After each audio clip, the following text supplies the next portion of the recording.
ಅವರು ರಿಸೈನ್ ಕೂಡ ಮಾಡಿ ಅಲ್ಲಿಂದ ಸುದ್ದಿಗೋಷ್ಠಿಯನ್ನು ನಡೆಸಿ ಸುಮಾರು ವಿಚಾರಗಳ ಬಗ್ಗೆ ಹಂಚಿಕೊಂಡರು. ತಾವು ಕಾಂಗ್ರೆಸ್ ಸೇರಿದ್ದರ ಬಗ್ಗೆ, ಮಾಡಿದಂತಹ ಹೋರಾಟಗಳ ಬಗ್ಗೆ, ಆಡಳಿತದ ಬಗ್ಗೆ ಎಲ್ಲವನ್ನೂ ಕೂಡ ನೆನಪಿಸಿಕೊಂಡರು. ಇದಾದ ನಂತರ ಸೀದಾ ಈಗ ಇನ್ನೇನು ಕೆಲವೇ ಕ್ಷಣಗಳಲ್ಲಿ ಡೆಲ್ಲಿಯ ಪ್ರಯಾಣವನ್ನು ಕೈಗೊಳ್ತಾ ಇದ್ದಾರೆ ಸಿಎಂ ಸಿದ್ದರಾಮಯ್ಯನವರು. ಅಂದರೆ ಈಗ ಸದ್ಯಕ್ಕೆ ರಿಸೈನ್ ಮಾಡಿದರೆ ಅಕ್ಸೆಪ್ಟ್ ಆಗೋದು ರಾಜ್ಯಪಾಲರು ಬಂದ ನಂತರ.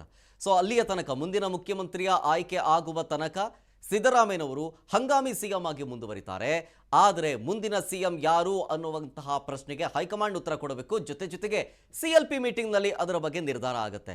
ಸುರ್ಜೇವಾಲಾ ಅವರು ರಾಜ್ಯಕ್ಕೆ ಬಂದಿದ್ರು, ಬೆಂಗಳೂರಿನಲ್ಲಿದ್ದರು ಇಲ್ಲಿಯ ತನಕವೂ ಕೂಡ. ಈಗ ಅವರ ಸಹಿತವಾಗಿಯೇ ಡೆಲ್ಲಿಯ ಪ್ರಯಾಣವನ್ನು ಸಿದ್ದರಾಮಯ್ಯನವರು ಕೈಗೊಳ್ತಾ ಇದ್ದಾರೆ ಅನ್ನೋ ಮಾಹಿತಿ ಇದೆ.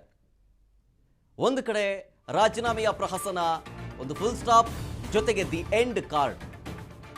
ಸಿದ್ದರಾಮಯ್ಯನವರ ಪದತ್ಯಾಗ ಜೊತೆಗೆ ಭಾವುಕ ವಿದಾಯವನ್ನು ಹೇಳಿದ್ದು. ರಾಜೀನಾಮೆ ಕೊಡ್ತಾ ಇದ್ದಂತೆ ಡೆಲ್ಲಿಗೆ ಸಿದ್ದು ಪ್ರಯಾಣವನ್ನು ಬೆಳೆಸ್ತಾ ಇದ್ದಾರೆ. ಆಪ್ತ ಸಚಿವರ ಜೊತೆಗೆ ಡೆಲ್ಲಿಗೆ ಹೊರಟಿದ್ದಾರೆ ಸಿದ್ದರಾಮಯ್ಯನವರು.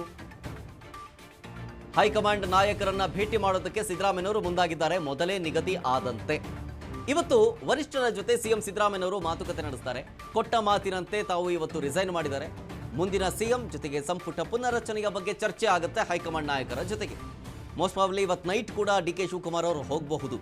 ಈ ಹಿಂದೆ ನಿಗದಿಯಾದಂತೆ ಸಿದ್ದರಾಮಯ್ಯನವರು ಸಂಜೆ ಡೆಲ್ಲಿಗೆ ಹೊರಟಿದ್ದಾರೆ. ಅದೇ ರೀತಿಯಾಗಿ DK ಶಿವಕುಮಾರ್ ಕೂಡ ರಾತ್ರಿ ದೆಹಲಿಗೆ ಹೊರಡುವ ಸಾಧ್ಯತೆ ಇದೆ. ಹೈಕಮಾಂಡ್ ನಾಯಕರುಗಳ ಜೊತೆಗೆ ಮುಂದಿನ ಸರ್ಕಾರ ರಚನೆ ಮಾಡೋದಕ್ಕೆ, ಅಂದರೆ ಮುಂದಿನ ಸಿಎಂ ಜೊತೆ ಸಿಎಂ ಆಯ್ಕೆಯ ಬಗ್ಗೆ, ಸಂಪುಟ ರಚನೆಯ ಬಗ್ಗೆ ಚರ್ಚೆ ಆಗುತ್ತೆ. ಬಟ್ ಮಹಾನಾಯಕ, ರಾಜ್ಯ ಕಂಡಂತಹ ಮಹಾನಾಯಕನ ಮಹಾ ನಿರ್ಗಮನ ಇದು ಭಾವುಕ ಕ್ಷಣಗಳಿಗೆ ಸಾಕ್ಷಿಯಾಗಿದೆ. ಜೊತೆಗೆ ಈ ಭಾವುಕತೆಯ ನುಡಿಯೊಂದಿಗೆ ಎಂಡ್ ಆಗ್ತಾ ಮತ್ತೊಮ್ಮೆ ಒಗ್ಗಟ್ಟು ಪ್ರದರ್ಶನವನ್ನು ಮಾಡಿರೋದು.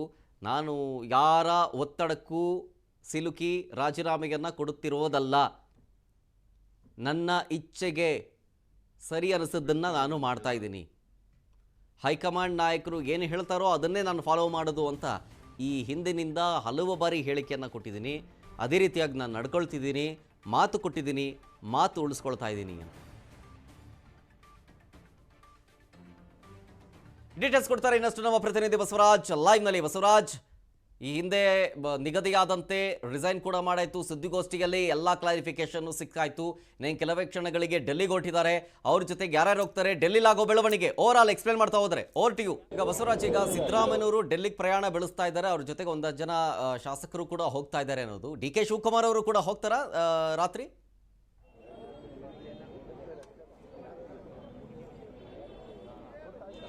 ಶರತ್, ಈಗ ಸಿಎಂ ಸಿದ್ದರಾಮಯ್ಯನವರು ದೆಹಲಿಗೆ ಕೂಡ ತೆರಳಿದ್ದಾರೆ. ಪ್ರಮುಖವಾಗಿ ಈಗಾಗಲೇ ಸುದ್ದಿಗೋಷ್ಠಿ ನಡೆಸುವ ಮುಖಾಂತರ ಎಲ್ಲರಿಗೂ ಕೂಡ ಒಂದು ಧನ್ಯವಾದ ತಿಳಿಸಿದ್ದಾರೆ. ಬ್ರೇಕ್ಫಾಸ್ಟ್ ಮೀಟಿಂಗ್ ನಲ್ಲಿಯೂ ಕೂಡ ಎಲ್ಲ ಸಚಿವ ಸಂಪುಟದ ಸಹೋದ್ಯೋಗಿಗಳಿಗೂ ಕೂಡ ಇಷ್ಟು ವರ್ಷಗಳ ಕಾಲ ನನ್ನ ಅಧಿಕಾರ ಅವಧಿಯಲ್ಲಿ ಎಲ್ಲರೂ ಕೂಡ ಸಹಕರಿಸಿದ್ದೀರಿ, ಹಾಗಾಗಿ ತಮ್ಗೆಲ್ಲರಿಗೂ ಕೂಡ ನಾನು ಕೃತಜ್ಞತೆ ಸಲ್ಲಿಸ್ತೇನೆ ಅನ್ನುವಂಥ ಮಾತನ್ನು ಕೂಡ ಹೇಳಿರ್ತಕ್ಕಂಥದ್ದು. ಅದೇ ಕೃತಜ್ಞತೆಯನ್ನ ದೆಹಲಿಗೆ ಹೋಗಿ ಹೈಕಮಾಂಡ್ ನಾಯಕರಿಗೆ ಕೂಡ ಸಲ್ಲಿಸಲಿದ್ದಾರೆ. ರಾಹುಲ್ ಗಾಂಧಿ ಅವರಿಗೆ, ಸೋನಿಯಾ ಗಾಂಧಿ ಅವರಿಗೆ, ಪ್ರಿಯಾಂಕಾ ಗಾಂಧಿ ಅವರಿಗೆ ಕೂಡ ಭೇಟಿಯಾಗಿ ಏನು ಕಾಂಗ್ರೆಸ್ ಪಕ್ಷಕ್ಕೆ ಅವರು ಏನು ಜನತಾದಳದಿಂದ ಕಾಂಗ್ರೆಸ್ ಪಕ್ಷಕ್ಕೆ ಬರಮಾಡಿಕೊಂಡಿರ್ತಕ್ಕಂಥ ಸೋನಿಯಾ ಗಾಂಧಿ ಅವರಿಗೆ ಮೊದಲಿಗೆ ಕೃತಜ್ಞತೆ ಸಲ್ಲಿಸಿ ಅದಾದ ಬಳಿಕ ರಾಹುಲ್ ಗಾಂಧಿ ಅವರಿಗೂ ಕೂಡ ಸಲ್ಲಿಸ್ತಾರೆ. ಅಂದ್ರೆ ಸುದೀರ್ಘವಾಗಿರ್ತಕ್ಕಂಥ ಅವರ 2 ಬಾರಿ ಮುಖ್ಯಮಂತ್ರಿ ಆಗಿರ್ತಕ್ಕಂಥದ್ದು ರಾಜಕೀಯ ಜೀವನ ಆಗಿರಬಹುದು, ಅವೆಲ್ಲವನ್ನೂ ಕೂಡ ನೆನಪಿಸಿ ಅವರಿಗೆ ಒಂದು ಕೃತಜ್ಞತಾ ಭಾವದಿಂದ ಕೂಡ ಒಂದು ಕೃತಜ್ಞತೆ ಸಲ್ಲಿಸಬೇಕು ಅನ್ನುವಂಥ ನಿಟ್ಟಿನಲ್ಲಿ ಕೂಡ ದೆಹಲಿಗೂ ಕೂಡ ಸಿಎಂ ಸಿದ್ದರಾಮಯ್ಯ ತೆರಳಿದ್ದಾರೆ. ಕೆಲವರು ಸಿಎಂ ಸಿದ್ದರಾಮಯ್ಯವರ ಜೊತೆ ಕೂಡ ಕೆಲವು ಶಾಸಕರು ಮತ್ತೆ ಸಚಿವರು ಕೂಡ ತೆರಳಿದ್ದಾರೆ ಅನ್ನುವಂತಹ ಮಾಹಿತಿ ಕೂಡ ಇರುವಂತಹ. ಆದರೆ DCM DK ಶಿವಕುಮಾರ್ ಅವರು ಕೂಡ ತೆರಳುತ್ತಾರೆ ಅನ್ನುವಂತಹ ಅಧಿಕೃತ ಮಾಹಿತಿ ಕೂಡ ಇನ್ನೂ ಸಿಕ್ಕಿಲ್ಲ. ಶರತ್, ಓಕೆ, ಈ CLP ಮೀಟಿಂಗ್ ಆಗಲಿ, ಜೊತೆಗೆ ಹೈಕಮಾಂಡ್ ಯಾರನ್ನ ಆಯ್ಕೆ ಮಾಡುತ್ತೆ ಅನ್ನೋ ವಿಚಾರ. ಯಾಕೆಂದರೆ ಈಗ ಆಲ್ರೆಡಿ ಒಂದಷ್ಟು ಜನ ಸಚಿವರುಗಳು ಸಿದ್ದರಾಮಯ್ಯನವರ ಆಪ್ತರು ನಾವು ಸಹಿ ಸಂಗ್ರಹ ಮಾಡ್ತೀವಿ, ನಾವು ಹಿಂಗೆಲ್ಲ ಬಿಡೋದಿಲ್ಲ ಅನ್ನುವಂಥ ಒಂದು ಮಾತುಗಳನ್ನು ಆಡ್ತಿದ್ರು. ಈಗ ಸಿದ್ದರಾಮಯ್ಯನವರೇ ಅವರನ್ನು ಸುಮ್ಮನಿರಿಸಿದ್ದಾರೆ. ಹಂಗಿದ್ರೂ ಕೂಡ ಈಗ CM ಆಯ್ಕೆಯ ಕಸರತ್ತಿದೆಯಲ್ಲ, ಜೊತೆಗೆ DK ಶಿವಕುಮಾರ್ ಅವರಾಗಿರ್ಬೋದು ಅಥವಾ ಬೇರೆ ಯಾರಾದರೂ ಹೆಸರು ಮುನ್ನೆಲೆಗೆ ಬಂದರೂ ಕೂಡ ಅಲ್ಲಿ ಆಗುವಂತಹ ಸಮಸ್ಯೆಗಳ ಬಗ್ಗೆ ಹೇಳೋದಾದರೆ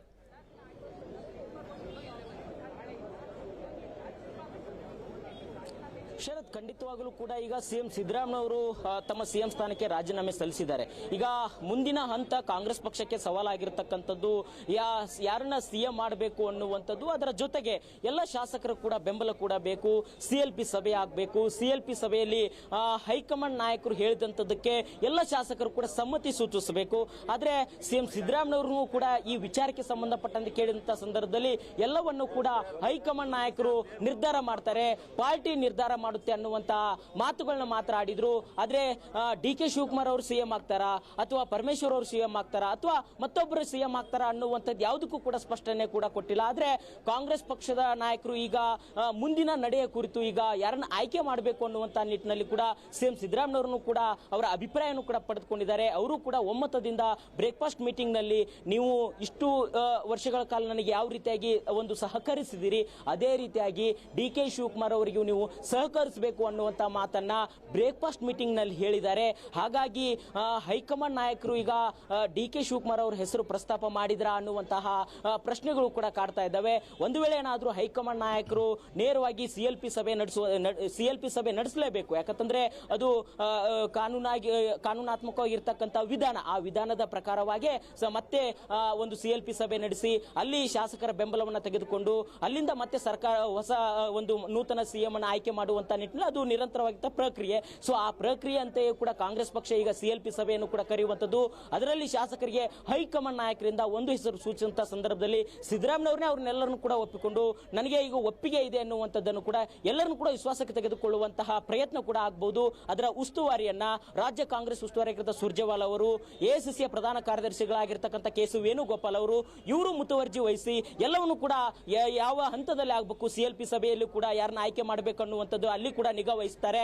ಅದಾದ ಬಳಿಕ ಮತ್ತೆ CM ಪದಗ್ರಹಣ ಆಗಿರ್ಬೋದು ಎಲ್ಲವನ್ನು ಕೂಡ ಇವರಿಬ್ಬರ ನಾಯಕರ ಮುತುವರ್ಜಿಯಲ್ಲಿ ಕೂಡ ಆಗುವಂಥದ್ದು. ಹಾಗಾಗಿ ಹೈಕಮಾಂಡ್ ನಾಯಕರು ಯಾರ ಹೆಸರು ಸೂಚಿಸ್ತಾರೆ ಅದಕ್ಕೆ ಎಲ್ಲರೂ ಕೂಡ ಒಂದು ಶಾಸಕರು ಸಹಮತ ವ್ಯಕ್ತಪಡಿಸ್ತಾರ, ಅಥವಾ ಈಗ ಕೆಲವು ಶಾಸಕರು ಕೂಡ ಹೇಳಿರ್ತಕ್ಕಂಥದ್ದು ಇಲ್ಲ ನಮಗೆ CM ಸಿದ್ದರಾಮಯ್ಯವರು ಮುಂದುವರಿಬೇಕಾಗಿತ್ತು, ನಾವು ಸಹಿ ಸಂಗ್ರಹ ಮಾಡ್ತೀವಿ, ಇವೆಲ್ಲವೂ ಕೂಡ ನಿನ್ನೆ ಇಡೀ ದಿನ ಬೆಳವಣಿಗೆ ಆಯಿತು. ಆದ್ರೆ ಅದೆಲ್ಲದಕ್ಕೂ ಕೂಡ CM ಸಿದ್ದರಾಮಯ್ಯವರು ಯಾವುದೇ ಸಹಿ ಸಂಗ್ರಹ ಬೇಡ, ಆದ್ರೆ ಹೈಕಮಾಂಡ್ ನಾಯಕರು ನನ್ನ ಸೂಚನೆ ಕೊಟ್ಟಿದ್ದಾರೆ, ಇಷ್ಟು ವರ್ಷಗಳ ಕಾಲ ನನಗೆ ಅಧಿಕಾರ ಅನುಭವಿಸಲಿಕ್ಕೆ ಕೊಟ್ಟಿರ್ತಕ್ಕಂಥದ್ದು ಪಾರ್ಟಿ ಎಲ್ಲವೂ ಕೊಟ್ಟಿದೆ, ಹಾಗಾಗಿ ಹೈಕಮಾಂಡ್ ಹೇಳಿದಂತೆ ನಾನು ನಡೆದುಕೊಂಡಿದ್ದೇನೆ, ಯಾವುದೇ ರೀತಿ ಸಹಿ ಸಂಗ್ರಹ ಬೇಡ, ನಿಮ್ಮ ಒಂದು ಏನು ಈ ಒತ್ತಾಯ ಏನಿದೆ, ಈ ಒಂದು ಸಹಕಾರ ಏನಿದೆ ಅದನ್ನೆಲ್ಲವನ್ನು ಕೂಡ ಹೈಕಮಾಂಡ್ ಗಮನಿಸುತ್ತೆ, ಹೈಕಮಾಂಡೇ ಎಲ್ಲ ತೀರ್ಮಾನ ತೆಗೆದುಕೊಳ್ಳುತ್ತೆ ಅನ್ನುವಂಥದ್ದನ್ನ CM ಸಿದ್ದರಾಮಯ್ಯವರು ಬಹಳ ಸ್ಪಷ್ಟವಾಗಿ ಹೇಳಿರ್ತಕ್ಕಂಥದ್ದು. ಶರತ್.